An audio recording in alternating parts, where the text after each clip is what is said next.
ಪ್ರಣಾಳಿಕೆಯಲ್ಲಿ ಬಿಜೆಪಿ ಭರಪೂರ ಭರವಸೆಗಳನ್ನು ಕೊಟ್ಟಿದೆ. ಲೋಕಸಭೆ ಚುನಾವಣೆಯಲ್ಲಿ ಮೋದಿ ಗ್ಯಾರಂಟಿ. ದೇಶದ ರಾಜಕಾರಣದಲ್ಲಿ ಹೊಸ ಟ್ರೆಂಡ್ ಈ ಮೂಲಕ ಸೃಷ್ಟಿ ಮಾಡುವುದಕ್ಕೆ ಬಿಜೆಪಿ ಪಾಳೆಯ ಮುಂದಾಗಿದೆ.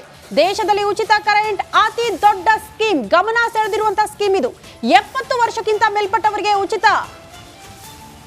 ದೇಶದ ಜನರಿಗೆ ಊಟ, LPG, current scheme, Vande Bharat, bullet train ಬಗ್ಗೆ ಕೂಡ ಇಲ್ಲಿ ಉಲ್ಲೇಖ ಮಾಡಿದ್ದಾರೆ. ಪ್ರಣಾಳಿಕೆಯಲ್ಲಿ ಬಿಜೆಪಿಯಿಂದ ಭರಪೂರ ಭರವಸೆ. ದೇಶದ ಜನರಿಗೆ ಉಚಿತ ಕರೆಂಟ್ ದೇಶದ ಜನರ ಗಮನ ಸೆಳೆದಿದೆ. ಕಾರಣ ಅನೇಕ ಕುಟುಂಬಗಳು ಎದುರು ನೋಡ್ತಾ ಇರುತ್ತೆ, ಏನಾದ್ರೂ ನಮಗೆ ಇದರಿಂದ ಲಾಭ ಇರಬಹುದಾ ಅಂತ. ಮೋಸ್ಟ್ಲಿ ಅದನ್ನ ಇಂಪ್ಲಿಮೆಂಟ್ ಮಾಡಿದ್ರೆ ಅನೇಕ ಜನರಿಗೆ ಸಹಾಯ ಆಗುತ್ತೆ ಅನ್ನೋ ರೀತಿಯಲ್ಲಿ ಇಲ್ಲಿ ರಾಜ್ಯದಲ್ಲಿ ಉಚಿತ ಕರೆಂಟ್ ಇದೆಯಲ್ಲ, ಹಾಗೆ ದೇಶದಲ್ಲೂ ಕೂಡ ಅದು ಇಂಪ್ಲಿಮೆಂಟ್ ಆದ್ರೆ ಸಹಜವಾಗಿ ಜನರಿಗೆ ಅನುಕೂಲ ಆಗುತ್ತೆ ಅನ್ನುವಂತ ಲೆಕ್ಕಾಚಾರ. हमने करोड़ों गरीब परिवारों को मुफ्त बिजली कनेक्शन दिए. अब हम करोड़ों परिवारों का बिजली बिल जीरो करने और बिजली से कमाई के अवसर पैदा करने की दिशा में काम करेंगे. हमने करोड़ों गरीब परिवारों को मुफ्त बिजली कनेक्शन दिए. अब हम करोड़ों परिवारों का बिजली बिल जीरो करने और बिजली से कमाई के अवसर पैदा करने की दिशा में काम करेंगे. मुद्रा योजना के तहत लोन की सीमा 10 लाख रुपए हुआ करती थी. अब भाजपा ने इसे बढ़ाकर 20 लाख रुपए करने का इरादा किया है. मुद्रा योजना के तहत लोन की सीमा ಬಿಜೆಪಿಯ ಪ್ರಣಾಳಿಕೆ ಬಿಡುಗಡೆಯಾಗಿದೆ. ನಮ್ಮ ಜೊತೆ ಸ್ಟುಡಿಯೋದಲ್ಲಿ ರಾಜಕೀಯ ವಿಶ್ಲೇಷಕರಾದ ಬಸವರಾಜ್ ಇಟ್ನಾಳ್ ಅವರಿದ್ದಾರೆ, ಹಾಗೆ ಹಿರಿಯ ಪತ್ರಕರ್ತರಾದ ವಿನಾಯಕ ಮೂರೂರು ಅವರಿದ್ದಾರೆ, ಹಾಗೆ ಕ್ವಿಕ್ ರಿಯಾಕ್ಷನ್ ನಮ್ಮ ದೆಹಲಿ ಪ್ರತಿನಿಧಿ ನಟೇಶಿಂದ ಪಡ್ಕೊಂಡು ಬಿಡೋಣ.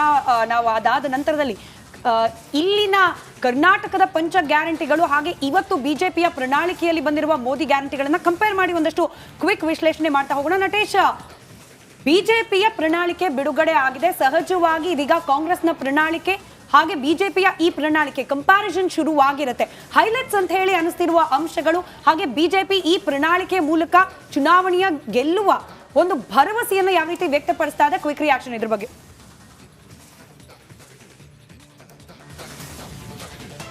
ಎಸ್ ಸ್ಮಿತಾ, ಖಂಡಿತ 2024ರ 18ನೇ ಲೋಕಸಭಾ ಚುನಾವಣೆ ಹಿನ್ನೆಲೆ ಇಂದು ಬಿಜೆಪಿ ಬಹುನಿರೀಕ್ಷಿತ ಪ್ರಣಾಳಿಕೆಯನ್ನು ಬಿಡುಗಡೆ ಮಾಡಿರ್ತಕ್ಕಂಥದ್ದು. ಇಲ್ಲಿ ಬಹಳ ಪ್ರಮುಖವಾಗಿ ಒಂದು ಕಂಪ್ಯಾರಿಸನ್ನ ಮಾಡುವಂತಹ ನಿಟ್ಟಿನಲ್ಲಿ ನೋಡ್ತಾ ಹೋದರೆ ಇಲ್ಲಿ ಕಾಂಗ್ರೆಸ್ ಹಾಗೂ ಬಿಜೆಪಿ ಎರಡೂ ಕೂಡ ಅಂದರೆ ನಾರಿ ಶಕ್ತಿಯನ್ನು ಅಂದರೆ ಮಹಿಳೆಯರಿಗೆ ಹೆಚ್ಚು ಆದ್ಯತೆ ಕೊಡುವ ನಿಟ್ಟಿನಲ್ಲಿ ಸಾಕಷ್ಟು ವಿಚಾರಗಳನ್ನು ಗಂಭೀರವಾಗಿ ಪರಿಗಣಿಸಿದೆ ಅಂತಲೇ ಹೇಳ್ಬೋದು. ಈ ಬಾರಿ ಮಹಿಳಾ ಮತದಾರರ ಸಂಖ್ಯೆ ಹೆಚ್ಚಾಗಿರುವ ಸಂದರ್ಭದಲ್ಲಿ ಮಹಿಳಾ ಮತದಾರರಿಗೆ ಓಲೈಸುವ ನಿಟ್ಟಿನಲ್ಲಿ ಬಿಜೆಪಿ ನಾರಿ ಶಕ್ತಿಯನ್ನು ಬಹಳ ಪ್ರಮುಖವಾಗಿ ತೆಗೆದುಕೊಂಡಿರ್ತಕ್ಕಂಥದ್ದು. ಹಾಗೆಯೇ ಉದ್ಯೋಗ ಅವಕಾಶಗಳಿಗೆ ಸಂಬಂಧಪಟ್ಟಂತೆ ಹಾಗೆಯೇ ಹಲವು ವಿಚಾರಗಳನ್ನು ಕೂಡ ಬಿಜೆಪಿ ಪರಿಗಣನೆಗೆ ತೆಗೆದುಕೊಂಡು ಈ ಬಾರಿಯ ಪ್ರಣಾಳಿಕೆಯನ್ನು ಬಿಡುಗಡೆ ಮಾಡಿರ್ತಕ್ಕಂಥದ್ದು. ಇಲ್ಲಿ ಬಹಳ ಪ್ರಮುಖವಾಗಿ ಸಮಾಜದ ಅಭಿವೃದ್ಧಿಯ ಪಥದತ್ತ ಸಾಗೋದಕ್ಕೆ ಯಾವ ಎಲ್ಲ ವಿಚಾರಗಳನ್ನು ಎತ್ಕೊಳ್ಬೇಕು ಅನ್ನುವ ನಿಟ್ಟಿನಲ್ಲಿ ಬಿಜೆಪಿ ಸಾಕಷ್ಟು ಅಳೆದು ತೂಗಿ ಅಂದರೆ ರಾಜ್ಯದ ಎಲ್ಲ ಭಾಗಗಳಿಗೂ ಕೂಡ ಪ್ರಣಾಳಿಕೆಯನ್ನು ಬಿಡುಗಡೆ ಮಾಡುವ ನಿಟ್ಟಿನಲ್ಲಿ ಸಾಕಷ್ಟು ಚರ್ಚೆಗಳನ್ನು ಮಾಡಿ ಒಂದು ಫೈನಲ್ ಟಚನ್ನು ಈ ಮೂಲಕ ಒಂದು ಸಂದೇಶವನ್ನು ಕೊಟ್ಟಿರ್ತಕ್ಕಂಥದ್ದು. ಇಲ್ಲಿ ಬಹಳ ಪ್ರಮುಖವಾಗಿ ಮತ್ತಷ್ಟು ಅಪ್ಡೇಟ್ಸ್ ಬರ್ತೀನಿ ನಿಮ್ಮ ಹತ್ರ. ರಾಜಕೀಯ ಅಂದ್ರೆ ಪೊಲಿಟಿಕಲ್ ರಿಯಾಕ್ಷನ್ಸ್ ಏನಾದರೂ ಸಿಕ್ಕಿದ್ರೆ ಅದನ್ನ ಪಡ್ಕೊಳ್ತಾ ಇರಿ, ನೋಡೋಣ ಯಾವ್ಯಾವ ರಾಜಕೀಯ ನಾಯಕರು ಯಾವ ರೀತಿ ವಿಶ್ಲೇಷಣೆ ಮಾಡ್ತಾರೆ ಅಂತ ಹೇಳಿ. ಈಗ ಬಸವರಾಜ್ ಸರ್, ಕರ್ನಾಟಕದ ಪಂಚ ಗ್ಯಾರಂಟಿ, ಕಾಂಗ್ರೆಸ್ ನೀಡಿದ ಪಂಚ ಗ್ಯಾರಂಟಿಗಳು ಒಂದು ಅರ್ಥದಲ್ಲಿ ಅದಕ್ಕೆ ಕೌಂಟರ್ ಅನ್ನೋ ರೀತಿಯಲ್ಲಿ ಇದೆಯಾ ಇವತ್ತಿನ ಬಿಜೆಪಿ? ಯುವ ಶಕ್ತಿ ಅಂತಂದ್ರು, ಇಲ್ಲಿ ನಾವು ಸ್ಟಾರ್ಟ್ಅಪ್ ಹಾಗೆ ಸೆಲ್ಫ್ ಎಂಪ್ಲಾಯ್ಮೆಂಟ್ ಬಗ್ಗೆ ಓದ್ ಕೊಡ್ತೀವಿ ಅಂತ ಹೇಳ್ತಿದ್ದಾರೆ. ಹಾಗೆ ಮಹಿಳೆಯರ ಕೈಲಿ 2,000 ರೂಪಾಯಿ ಕೊಡ್ತೀವಿ ಅಂತ ಹೇಳಿ ಕಾಂಗ್ರೆಸ್ ಹೇಳಿದ್ರೆ, ನಾವು ಲಕ್ಪತಿ ದೀದಿ ಮಾಡ್ತೀವಿ ಅಂತ ಹೇಳಿ ಬಿಜೆಪಿ ಹೇಳ್ತಾ ಇದೆ. ನೀವು ಕರೆಂಟ್ ಫ್ರೀ ಅಂದ್ರೆ ನಾವು ಕರೆಂಟ್ ಫ್ರೀ ಕೊಡೋದ್ರ ಜೊತೆಗೆ ಕರೆಂಟ್ ಉತ್ಪಾದನೆ ಮಾಡಿ ಅದ್ರ ಮೂಲಕನೂ ಆದಾಯ ಗಳಿಸಿ, ಹಿಂಗೆ ಕಂಪೇರ್ ಮಾಡ್ತಾ ಹೋದ್ರೆ ಪಂಚ ಗ್ಯಾರಂಟಿಗಳಿಗೂ ಕೌಂಟರ್ ಇದೆಯಾ ಇದರಲ್ಲಿ ಅಂತ? ಡೆಫಿನೆಟ್ಲಿ ಇಲ್ಲಿ ಗೃಹಲಕ್ಷ್ಮಿ ಇದ್ರೆ ಅಲ್ಲಿ ಲಖಪತಿ ದೀದಿ ಇದೆ, ಇಲ್ಲಿ ಗೃಹ ಜ್ಯೋತಿ ಇದ್ರೆ ಅಲ್ಲಿ ಫ್ರೀ ಎಲೆಕ್ಟ್ರಿಸಿಟಿ ಇದೆ, ಆ್ಯಂಡ್ ಸೋಲಾರ್ ಮೋಸ್ಟ್ಲಿ ಈ ಪ್ರಧಾನಮಂತ್ರಿಗಳ ಒತ್ತು ಸೋಲಾರ್ ಸೌರಶಕ್ತಿಯ ಮೇಲೆ ಜಾಸ್ತಿ ಇದೆ. ಅದರ ಸೌರಶಕ್ತಿಯನ್ನು ಅಳವಡಿಸೋದು ಮತ್ತು ಅದಕ್ಕೆ ತಕ್ಕಂಥ ತರಬೇತಿ ಇವೆಲ್ಲ ಸ್ವಲ್ಪ ಸವಾಲುಗಳೇ ಇವು. ಯಾಕಂದರೆ ಸೌರಶಕ್ತಿ ಇಟ್ ಇಸ್ ನಾಟ್ ಓನ್ಲಿ ಈ ಫೋಟೋವೋಲ್ಟಾಯಿಕ್ ಸೆಲ್ಗಳು ನಮ್ಮ ಕಂಟ್ರೋಲಲ್ಲಿಲ್ಲ, ಅದಕ್ಕೆಲ್ಲ ಅನೇಕ ಅಂತಾರಾಷ್ಟ್ರೀಯ ಒಂದು ಮಿತಿಗಳಿದ್ದಾವೆ. ಅದಿರಲಿ, ಆದರೆ ನೀವು ಕಂಪ್ಯಾರಿಸನ್ ಹೇಳಿದ್ರಲ್ಲ, ನಾನು ಮುಖ್ಯವಾಗಿ ನಾವು ಗಮನಿಸಬೇಕಾದ್ದು ಯಾವ ಗ್ಯಾರಂಟಿಗಳನ್ನು, ಯಾವ ಉಚಿತ ಯೋಜನೆಗಳನ್ನ BJP ಟೀಕೆ ಮಾಡ್ತಿತ್ತು. ನೀವು ಫ್ರೀ ರೇಷನ್ ಕೊಟ್ಟರೆ, ಫ್ರೀ ಎಲೆಕ್ಟ್ರಿಸಿಟಿ ಕೊಟ್ಟರೆ, ಎಲ್ಲ ಫ್ರೀ ಕೊಟ್ಟು ಜನ ಸೋಮಾರಿಗಳಾಗ್ಬಿಡ್ತಾರೆ, ಇದನ್ನು ಕೊಡಬಾರ್ದು ಅಂತ ವಿರೋಧ ಮಾಡುವಂತ ಅದಕ್ಕೆ ಜನರನ್ನ ಸೋಮಾರಿ ಮಾಡಿಲ್ಲ ಸರ್, ಜನರನ್ನ ಇನ್ವಾಲ್ವ್ ಮಾಡ್ತಾ ಇದ್ದಾರಲ್ಲ. Let me complete the sentence. ಅದೇ ಒಂದು ಪಕ್ಷ ನಾನು ಕೊಡ್ತೇನೆ ಅಂತ ಪೈಪೋಟಿಗೆ ಬಿದ್ದಿದೆ. ಒಳ್ಳೇದು, ನಾನು ಟೀಕೆ ಮಾಡೋದಿಲ್ಲ. For me it is not free B, it is welfare scheme. ಆದ್ರೆ ಇದು ಯಾವಾಗ ಫ್ರೀ ಬಿ ಆಗುತ್ತಿಲ್ಲ. ಒಂದ್ ನಿಮಿಷ ಅವ್ರು ಎಲ್ರಿಗೂ ಕೊಡ್ತಿಲ್ಲ ಸರ್, ಎಲ್ರಿಗೂ ಕೊಡ್ತಿಲ್ಲ. ಫ್ಯಾಕ್ಚುಲಿ ನೀವು ತಪ್ಪು ಹೇಳ್ತಿದ್ದೀರಾ ಇಟ್ನಾಲ್ ಅವರೇ, ಅದು ತಪ್ಪು ನೀವು ಹೇಳಿದ. ಅವ್ರು ಎಲ್ರಿಗೂ ಕೊಡ್ತಿಲ್ಲ, ಅವರು ಬರೀ ಬಡ ಕುಟುಂಬಗಳಿಗೆ ಮಾತ್ರ. ಗೃಹಲಕ್ಷ್ಮಿ ಕೂಡ ಬಡ ಕುಟುಂಬಗಳಿಗೆ ಮಾತ್ರ, ಇಲ್ಲೂ ಕೂಡ ಶ್ರೀಮಂತರಿಗೆ ಕೊಡ್ತಾ ಇಲ್ಲ. ಎಲ್ಲ ವೆಲ್ಫೇರ್ ಬಡ ಕುಟುಂಬಗಳಿಗೆ ಕರೆಂಟ್ 200 ಯೂನಿಟ್ ವರೆಗೂ ಕೊಡ್ತಾರಲ್ಲ, 200 ಯೂನಿಟ್ ವರೆಗೂ ಕೊಡ್ತಾರಲ್ಲ, ಅದು ಎಲ್ರಿಗೂ ಲಾಭ ಆಗುತ್ತೆ. ಯೂಸೇಜ್ ಲಿಮಿಟ್ ಲಾಭ ಆಗಲ್ಲ ಅಂತ ಅಲ್ಲ. ಇಲ್ಲಿ ಮತ್ತೆ ಮೋದಿ ಅವರು ಹೇಳಿದ್ದು ಉಚಿತ ಕರೆಂಟ್ ಎಲ್ರಿಗೂ ಅಲ್ವಾ? ಇಲ್ಲ, ಫ್ರೀ ರೇಷನ್ ಸ್ಕೀಮ್ ಕೇಳಿ. ಇಲ್ಲಿ ಫ್ರೀ ರೇಷನ್ ಸ್ಕೀಮ್ ಯಾರಿಗೂ ಹೋಗುತ್ತೆ?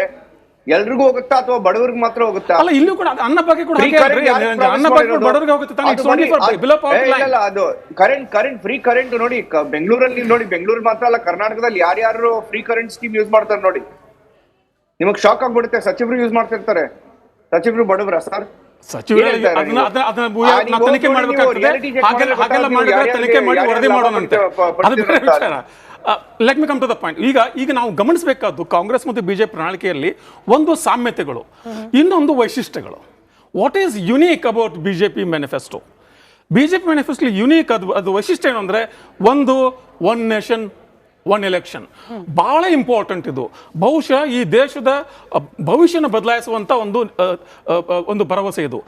ಅದು ಭರವಸೆನ ಯಾಕಂದರೆ ಈಗ ನಾವು ಭಾರತ ಸಂವಿಧಾನದಲ್ಲಿ ಭಾರತ ಸರ್ಕಾರ ನಡೆಯೋದು 3 ಆಟೋನಮಸ್ ಲೆವೆಲಲ್ಲಿ. ಲೋಕಲ್ ಬಾಡಿ ಆಟೋನಮಸ್, ಅದು ಎಲೆಕ್ಟ್ರಲ್ ರಿಪ್ರೆಸೆಂಟೇಟಿವ್, ಅದು ಡಿಪೆಂಡೆಂಟ್ ಅಲ್ಲ. ರಾಜ್ಯ ಸರ್ಕಾರ ಆಟೋನಮಸ್, ಅದು 3 ಟೈರ್ ಗವರ್ನೆನ್ಸ್. ಕೇಂದ್ರ ಸರ್ಕಾರ ಆಟೋನಮಸ್. ಒಂದು ಇನ್ನೊಂದನ್ನು ಆಪೋಷನ್ ತಗೊಳ್ಳಂಗಿಲ್ಲ. ಈಗಾಗಲೇ ರಾಜ್ಯಗಳ ಅಟಾನಮಿ ಸ್ವಾಯತ್ತತೆಯನ್ನು ನೀವು GST ಮೂಲಕ ಮತ್ತು ಅವರು ಈಗ ರಾಜ್ಯಗಳು ಸಾಲ ತಗೊಳ್ಳಂಗಿಲ್ಲ ಎಲ್ಲೂ ಕೂಡ, ಆ ರಿಸ್ಟ್ರಿಕ್ಷನ್ ಇದೆ. ಮತ್ತು ಇವೆಲ್ಲ ರಿಸ್ಟ್ರಿಕ್ಷನ್ ಹಾಕಿ ರಾಜ್ಯಗಳ ಹಣಕಾಸಿನ ಸ್ವಾಯತ್ತತೆಯನ್ನು ಹಾಳು ಮಾಡಿದಿರಿ. ಜೊತೆಗೆ ಒನ್ ನೇಷನ್ ಒನ್ ಎಲೆಕ್ಷನ್ ಆಗಿಬಿಟ್ರೆ ರಾಜ್ಯಗಳ ರಾಜಕೀಯ ಮತ್ತು ಸಾಂವಿಧಾನಿಕ ಸ್ವಾಯತ್ತತೆ ಕೂಡ ಕಂಟಕ ಬರ್ತದೆ. It is very very dangerous if you ask me. One nation one election ಇದು ಭಾಳ ರೊಮ್ಯಾಂಟಿಕ್ ಆಗಿ ರಮ್ಯವಾಗಿ ಕಾಣ್ಬೋದು on book, but in practice it's very very bad. But ನೀವು ಹಿಂಗೆ ಹೇಳಿದ್ರೆ ಜನಸಾಮಾನ್ಯರ ವಿಶ್ಲೇಷಣೆ ಹೆಂಗಾಗಿರುತ್ತೆ? ಎಲೆಕ್ಷನ್ ತಾನೇ ಆಗೋದು, ಎಲೆಕ್ಟ್ ಮಾಡೋದು ಜನರೇ ತಾನೇ. ಯಾವ ಸರ್ಕಾರ ಬೇಕು ಅನ್ನೋದನ್ನ ಜನ ಎಲೆಕ್ಟ್ ಮಾಡ್ತಾರೆ. 10 ಸತಿ ಎಲೆಕ್ಷನ್ ಆಗೋದ್ಕಿಂತ ಒಂದ್ ಸತಿ ಯಾವುದನ್ನ ಜನಸಾಮಾನ್ಯರನ್ನ ಅಭಿಪ್ರಾಯ ಪರಿಗಣನೆ ತಗೋಬೇಕು, ಯಾವ್ದು ತಜ್ಞರ ಅಭಿಪ್ರಾಯ ತಗೊಳ್ಬೇಕು, ಅದು ಮುಖ್ಯ. ಒಂದು ಶಿಕ್ಷಣ ನೀತಿ ರೂಪಿಸಬೇಕಾದ್ರೆ ಜನಸಾಮಾನ್ಯ ಕೇಳಿ ಮಾಡಕ್ ಆಗೋದಿಲ್ಲ. ಒಂದು ರಾಕೆಟ್ ಡಿಸೈನ್ ಮಾಡ್ಬೇಕಾದ್ರೆ ಜನಸಾಮಾನ್ಯ ಕೇಳಕ್ ಆಗೋದಿಲ್ಲ, ಅದಕ್ಕೆ ತಜ್ಞರು ಇರ್ತಾರೆ. ಇದು ನಮ್ಮ ಸಾಂವಿಧಾನಿಕ ತಜ್ಞರು. ಯಾಕೆ ಅಂಬೇಡ್ಕರ್ ಹೆಸರು ಹೇಳ್ತಾರೆ ಮೋದಿ ಅನೇಕ ಸರ್ತಿ? ಅಂಬೇಡ್ಕರ್ ಹೆಸರು ಅದು ಅಲ್ಲೊಂದು ದ್ವಂದ್ವ ಇದೆ. ಈಗ ಬಂತು ಅಂಬೇಡ್ಕರ್ ಜಯಂತಿ ದಿವಸ ಅಂಬೇಡ್ಕರ್ ಬಗ್ಗೆ ಇಷ್ಟು ಒಳ್ಳೆದಾಗಿ ಮಾತಾಡುವಂತ ಪ್ರಧಾನಮಂತ್ರಿಗಳು ಜೊತೆಗೆ ಕಾತ್ಯಾಯಿನಿ ಅಂತ ತರ್ತಾರೆ. ಕಾತ್ಯಾಯಿನಿ 2 ಕೈಯಲ್ಲಿ ಕಮಲದ ಹೂಗಳದೇವ ಅಂತೇಳಿ. ಇದೇ ಅಂಬೇಡ್ಕರ್ ಇದೇ ಹಿಂದೂ ಮತ್ತು ಹಿಂದೂ ಎಂಟೈರ್ ಪ್ಯಾಂಥಿಯನ್ ಆಫ್ ಗಾಡ್ಸ್ ವಿಮರ್ಶೆ ಮಾಡಿದ್ರು. ಖಾಸಗಿ ಅಲ್ಲ, ಸಾರ್ವಜನಿಕವಾಗಿ ಪುಸ್ತಕ ಬರೆದ್ರು. ಆ ವಿಚಾರಗಳೇನಾಯ್ತು? ಅಂತ ಹೇಳಿ ಇರ್ಬೋದು. ವಿನಾಯಕ್ ಅವರೇ, ಕ್ವಿಕ್ ಆಗಿ ಕರ್ನಾಟಕದ ಪಂಚ ಗ್ಯಾರಂಟಿ ವರ್ಸಸ್ BJPಯ ಪ್ರಣಾಳಿಕೆ ಅದಾದ್ಮೇಲೆ ಈ ತಮಿಳ್ ಫೋಕಸ್ ಬಗ್ಗೆ ಕೂಡ ಒಂದಷ್ಟು ಇಂಟ್ರೆಸ್ಟಿಂಗ್ ಅಂಶಗಳಿದೆ. ಈಗ ಪಂಚ ಗ್ಯಾರಂಟಿ ವರ್ಸಸ್ BJP ಪ್ರಣಾಳಿಕೆ, ಈ 2 ಗ್ಯಾರಂಟಿಗಳನ್ನು ನೀವು ಹೋಲಿಕೆ ಮಾಡಿ ನೋಡೋದಾದ್ರೆ ಒಂದು ಬೇಸಿಕ್ ವ್ಯತ್ಯಾಸ ಏನು ಅಂತಂದ್ರೆ, ಈ ಫ್ರೀ ಏನು ಕೊಡ್ತಾರೆ ನನಗೆ ಸಿಗುತ್ತೆ. ಆದರೆ ಏನು BJP ಅವ್ರಿಗೆ ಏನು ಅಥವಾ ಸೆಂಟ್ರಲ್ ಗೌರ್ಮೆಂಟ್ನವರು ಏನು ಫ್ರೀಯನ್ನು ಘೋಷಣೆ ಮಾಡಿದ್ದಾರೆ, ಅದರಿಂದ ಜನರಿಗೆ ಸಿಗೋದಲ್ಲದೆ ದೇಶಕ್ಕೆ ಏನು ಸಿಕ್ತು? ಈ ಉದಾಹರಣೆಗೆ ನೀವು ಸೂರ್ಯಗರ್ ತೊಗೊಂಡ್ರೆ, ಒಂದು ದಿವಸಕ್ಕೆ ಒಬ್ಬ ಮನೆಯಲ್ಲಿ ಸೋಲಾರನ್ನು ಹಾಕಿದರೆ 15ರಿಂದ 16 ಯೂನಿಟ್, 3 ಅಥವಾ 4 KV ಹಾಕಿದರೆ 16 ಯೂನಿಟನ್ನು ಯೂಸ್ ಮಾಡ್ಬೋದು. ನಾರ್ಮಲ್ ಆಗಿ ಈಗ ನಮ್ಮಲ್ಲಿ ಫ್ರೀ ಕೊಡ್ತಾ ಇರೋ ಡಾಟಾ ನೋಡಿದರೆ ನೀವು ಮಿನಿಮಮ್ ಎಲ್ಲರೂ 200 ಯೂನಿಟ್ನ ಒಳಗಡೆ ಯೂಸ್ ಮಾಡೋರು ಜಾಸ್ತಿ ಇದ್ದಾರೆ. ಸೊ ಅವಾಗ ಅವನು ಅಂದರೆ ಒಬ್ಬ ಮನುಷ್ಯ ಒಂದು ಮನೆಯಲ್ಲಿ 16 ಯೂನಿಟ್ನಷ್ಟು ಯೂಸೇ ಮಾಡಲ್ಲ ಒಂದು ದಿವಸಕ್ಕೆ. ಸೊ ಆ ಕರೆಂಟನ್ನು ಅವ್ನು ಕೊಡ್ಬೋದು. ಯಾರಿಗೆ ಕೊಡ್ಬೋದು? ಗ್ರಿಡ್ಡಿಗೆ ಕೊಡ್ಬೋದು. ಈಗ ಒಂದು ತುಂಬ ದೊಡ್ಡ ಏನು ಮೆಗಾವ್ಯಾಟ್ರು ಈ ಥರದ ವಿದ್ಯುತ್ ಘಟ ಈಗ ನಮ್ಮ ತುಮಕೂರಲ್ಲಿ ಹಾಕಿದ್ದಾರೆ. ಆ ಥರದ್ದು ಹಾಕಬೇಕಾದ್ರೆ ಅಷ್ಟು ಜಾಗ ಬೇಕು, ಅಷ್ಟು ಇನ್ವೆಸ್ಟ್ಮೆಂಟ್ ಬೇಕು. ಇದು ಹೇಗೆ ಅಂದರೆ ಜನರಿಗೆ ಮನೆಗೆ ಫ್ರೀ ಕರೆಂಟ್ ಕೊಟ್ಟಾಗೂ ಆಗಬೇಕು, ಜೊತೆಗೆ ದೇಶಕ್ಕೆ ವಿದ್ಯುತ್ ಉತ್ಪಾದನೆ ಆಗಬೇಕು. ನಮ್ಮ ದೇಶದಲ್ಲಿ ವಿದ್ಯುತ್ ಉತ್ಪಾದನೆ ಬಹಳ ವಿಷನ್ ಡಾಕ್ಯುಮೆಂಟ್ ಇದು ಅಲ್ಲ. ನಾನು ಒಂದು ಮಾತು ಹೇಳ್ಬಿಟ್ಟು ನಿಮ್ಗೆ ವಾಪಸ್ ಟಾಸ್ ಮಾಡ್ತೀನಿ ಸ್ಮಿತಾ ಅವರೇ. ಇವಾಗ ನೋಡಿ, ಇದು ಭಾರತದ ಚುನಾವಣೆ, ಇದು national election, it's a central election. ಈಗ ನೋಡಿ, ಇದರಲ್ಲಿ ಜನ ಏನ್ ನೋಡ್ತಾರೆ ಅಂದ್ರೆ, ಒಂದು ಅಫ್ಕೋರ್ಸ್ ಮೋದಿ ವರ್ಸಸ್ ಯಾರು. ಮೋದಿ ಅಕಸ್ಮಾತ್ ನೀವು ಮೋದಿಗೆ ವೋಟ್ ಹಾಕಿಲ್ಲ ಅಂದ್ರೆ ಯಾರು ಆಗ್ತಾರಪ್ಪ ಪ್ರಧಾನ ಮಂತ್ರಿ ಅಂತ ಕೇಳ್ತಾರೆ. ಈಗ ಮೋದಿ ವಿಷನ್ ಏನ್ ಅಷ್ಟೇ ಬೇಕಿರೋ ಜನರಿಗೆ ಬೇಕಿರೋದು ಅಷ್ಟೇ. ಮೋದಿ ವಿಷನ್ ಏನಂತ ಈಗ ನೋಡಿ, ನಾನ್ ನೋಡ್ತಿರೋ ಡಿಫ್ರೆನ್ಸ್, ಬಿಗ್ಗೆಸ್ಟ್ ಡಿಫ್ರೆನ್ಸ್ ಇದು ಸ್ಮಿತಾ ಅವರೇ. ಕಾಂಗ್ರೆಸ್ ಪ್ರಣಾಳಿಕೆ ಪತ್ರ ಹಾಗೂ ಇದಕ್ಕೂ ನಮ್ಮ ಬಿಜೆಪಿ ಪ್ರಣಾಳಿಕೆ ಪತ್ರಕ್ಕೂ ಡಿಫ್ರೆನ್ಸ್ ಇರೋದು ಇದು ನೋಡಿ. ವಿಷನ್ ಅಂತಾರಲ್ಲ, ವಿಷನ್ ಜನ ನೋಡ್ತಾರೆ ವಿಷನ್. ಅದಕ್ಕೆ ಎಷ್ಟೋ ಕಡೆ ಇವಾಗ ನಮ್ಮ ದಿವ್ಯ ತೊಗ್ರಿ ಮಾತಾಡಿದಾಗ ಎಲೆಕ್ಷನ್ ಎಕ್ಸ್ಪ್ರೆಸ್ ಅಲ್ಲಿ ಮೋದಿಗೆ ಯಾಕೆ ವೋಟ್ ಹಾಕ್ತೀರಾ ಅಂದ್ರೆ ಅವ್ರ ಜನ ಹೇಳೋದೇನೋ, ಇಲ್ಲ ಮೋದಿ ಬೇಕೇ ಬೇಕು ದೇಶಕ್ಕೆ ಅಂತ. ಯಾಕೆಂದ್ರೆ ಮೋದಿ ಇಲ್ಲ ಅಂದ್ರೆ ಯಾರು ಏನ್ ಕತೆ, ಯಾರು ಬರ್ತಾರೋ ಏನಾಗುತ್ತೆ ಯಾರಿಗೂ ಗೊತ್ತಿಲ್ಲ. ಈಗ ನೀವು ಎಕ್ಸಾಂಪಲ್ ನೋಡಿ, ಇವಾಗ ಎಷ್ಟೋ ಸರ್ಕಾರಗಳು ಬಂದು ಈಗ ಕೋಲಿಷನ್ ಗವರ್ಮೆಂಟ್ಸ್ ಅಂತ ಹೇಳ್ತಾರಲ್ಲ, ಕೋಲಿಷನ್ ಗವರ್ಮೆಂಟ್ಸ್ ಬಂದಾಗ ಎಷ್ಟು ಡ್ಯಾಮೇಜ್ ಆಗಿದೆ ಭಾರತಕ್ಕೆ ನೀವು ನೋಡಿ ಇವಾಗ. ಈಗ ಅದಕ್ಕೆ ಈಗ ಅವ್ರು ಹೇಳ್ತಿರೋದು ಈ ವಿಷನ್ ಅನ್ನ ಒಂದು ಇದೆಯಲ್ಲ, ಬಿಜೆಪಿ ಇವಾಗ ಮ್ಯಾನಿಫೆಸ್ಟೋ ಒಂದು 4-5 ಪಾಯಿಂಟ್ ನೋಡಿದೆ, ನಾನು ಹೇಳ್ಬಿಡ್ತೀನಿ ನಿಮ್ಗೆ, ಕೇಳಿಸ್ಕೊಳ್ಳಿ. ಒಂದು ಅವ್ರು ಹೇಳ್ತಿರೋದು point number 1, India will be the voice of the global south. Global south ಅಂತ ಇದೆಯಲ್ಲ, ಈಗ ಗ್ಲೋಬಲ್ ಸೌತ್ ಇಂಡಿಯಾ ಒಂದು ಲೀಡರ್ಶಿಪ್ ಪೊಸಿಷನ್ ಅಲ್ಲಿ ಇದೆ. ಯಾಕಂದ್ರೆ ಇವಾಗ ನೋಡಿ, ಈಗ G7 ಮೀಟಿಂಗ್ ನಡೀತೆ, ಇಂಡಿಯಾ G7 ಅಲ್ಲಿ ಇಲ್ಲ, ಬಟ್ G7 ಮೀಟಿಂಗ್ ಕರೀತಾ ಇದಾರೆ ಆಲ್ರೆಡಿ ಭಾರತನ. G7 ಕಂಟ್ರೀಸ್ ಯಾರಿದಾರೋ ಆ ದೇಶಗಳೆಲ್ಲ ಪ್ರಧಾನ ಮಂತ್ರಿ ಮೋದಿಗೆ ಹೇಳ್ತಾರೆ, ಸರ್ ನೀವು ಬನ್ನಿ ನಾವು ನಮ್ಮ G7 ಮೀಟಿಂಗ್ಗೆ ಅಂತ. ಯಾಕಂದ್ರೆ ಅವ್ರಿಗೆ ಅಲ್ಲಿ ಮೋದಿ ಬೇಕು. ಫಸ್ಟ್ ರೆಸ್ಪಾಂಡರ್ ಭಾರತ್, ಇವಾಗ ಮ್ಯಾನಿಫೆಸ್ಟೋ ಇನ್ನೊಂದು ಮೆನ್ಷನ್ ಇದೆ, ಫಸ್ಟ್ ರೆಸ್ಪಾಂಡರ್ ಭಾರತ್ ಅಂದ್ರೆ ಏನು, ಈಗ ಇಂಡಿಯನ್ ಓಷನ್ ಅಲ್ಲಿ ಅಥವಾ ಬೇ ಆಫ್ ಬೆಂಗಾಲ್ ಅಲ್ಲಿ ಏನಾದ್ರೂ ಈಗ ಪೈರೇಟ್ಸ್ ಎಷ್ಟೊಂದು ಇನ್ಸಿಡೆಂಟ್ ಆಗಿದೆ, ಆಗ ಫಸ್ಟ್ ಹೋಗಿದ್ದಲ್ಲಿ ನಮ್ಮ ಇಂಡಿಯನ್ ನೇವಿ. ಫಸ್ಟ್ ರೆಸ್ಪಾಂಡರ್ ಭಾರತ್. ಎಲ್ಲೇ ಏನಾದ್ರೂ ನಾವು ಫಸ್ಟ್ ರೆಸ್ಪಾಂಡರ್ಸ್ ಆಗಿರ್ತೀರಿ ಅಂತ. ಮೂರನೇದು ಮೋಸ್ಟ್ ಇಂಪಾರ್ಟೆಂಟ್ ಮೆನ್ಷನ್ ವಿಷನ್ ನೋಡಿ, ಅವ್ರು ಹೇಳ್ತಿರೋದು ನಾವು ಯುಎನ್ಎಸ್ಸಿ ಅಲ್ಲಿ ಭಾರತಕ್ಕೆ ಪರ್ಮನೆಂಟ್ ಪೊಸಿಷನ್ ಕೊಡಬೇಕಿತ್ತು ಯುನೈಟೆಡ್ ನೇಷನ್ ಸೆಕ್ಯೂರಿಟಿ ಕೌನ್ಸಿಲ್ ಅಲ್ಲಿ. ಇದು ಪೆಂಡಿಂಗ್ ಇದೆ, ಇವಾಗ ವಿ ಆರ್ ಫೈಟಿಂಗ್. ಅವ್ರು ಹೇಳ್ತಿರೋದು ವಿಷನ್ ಡಾಕ್ಯುಮೆಂಟ್ ಅಲ್ಲಿ ಈ 5 ವರ್ಷದಲ್ಲಿ ನಾವ್ ಏನೇ ಮಾಡ್ಲಿ ನಾವು ಆ UNSC ಪರ್ಮನೆಂಟ್ ಮೆಂಬರ್ ಆಗ್ಲೇಬೇಕು ಅಂತ ಒಂದು ಮೆನ್ಷನ್ ಮಾಡಿದ್ದಾರೆ. ಇನ್ನೊಂದು ಮೆನ್ಷನ್ ಮಾಡಿದ್ದಾರೆ, ಮೋದಿ ಬಂದಾಗ ನಾವು 11ನೇ ಪೊಸಿಷನ್ ಅಲ್ಲಿ ಇದ್ರಿ ಎಕಾನಮಿ ಸೈಜ್ ಅಲ್ಲಿ ವಿ ವರ್ ದ 11ನೇ ಪೊಸಿಷನ್ ಅಲ್ಲಿ ಇದ್ರಿ. 11ನೇ ಪೊಸಿಷನ್ ಇಂದ 5ನೇ ಪೊಸಿಷನ್ ಬಂದಿದೀವಿ ಈಗ in terms of the size of the economy worldwide. ಅವ್ರು ಹೇಳ್ತಿರೋದು ಈಗ ಈ 5 ವರ್ಷದಲ್ಲಿ we will move to the third largest economy, we will try to move closer to the third largest economy.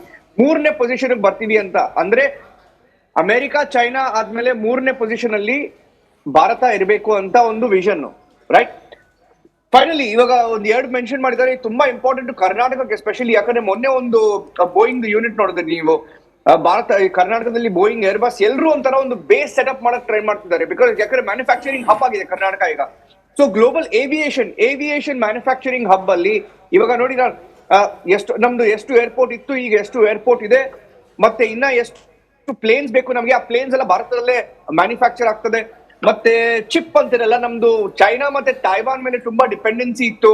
ಈಗ ಆಲ್ರೆಡಿ ಭಾರತದಲ್ಲಿ ಈಗ semi conductor units, chip making factories units ಎಲ್ಲ setup ಆಗ್ತಿದೆ. ಇವಾಗೆಲ್ಲ ತುಂಬಾ ಚಿಕ್ಕ ಮೆನ್ಷನ್, ಜನ ಸಾಮಾನ್ಯವಾಗಿ ನೋಡಿದ್ರೆ ಅರ್ಥ ಆಗೋದಿಲ್ಲ ಏನ್ ಇಂಪ್ಯಾಕ್ಟ್ ಆಗುತ್ತೆ ಅಂತ ಸ್ಮಿತಾ ಅವರೇ. ಹೋಲ್ಡ್ ಆನ್ ನಮ್ಮ ಇಬ್ಬರ ರಿಪೋರ್ಟರ್ಸ್ ಕನೆಕ್ಟೆಡ್ ಇದ್ದಾರೆ ಮೈಸೂರಿನಿಂದ, ಜನರಿದ್ದಾರೆ ಅವ್ರ ಜೊತೆ. ಅವ್ರ ರಿಯಾಕ್ಷನ್ ಅನ್ನ ಕೂಡ ತೆಗೆದುಕೊಂಡ್ಬಿಡೋಣ. ನೀವು ಹೇಳ್ತಿದ್ದ ಅಂಶನೇ ನಾವು ಪ್ರಸ್ತಾಪ ಮಾಡ್ತಿದ್ವಿ. ಇನ್ಫ್ಯಾಕ್ಟ್ ಬಸವರಾಜ್ ಸರ್ ಕೂಡ ಅದೇ ಹೇಳ್ತಿದ್ರು, ಬಜೆಟ್ ನಲ್ಲಿ ಏನ್ ಅಂಶಗಳು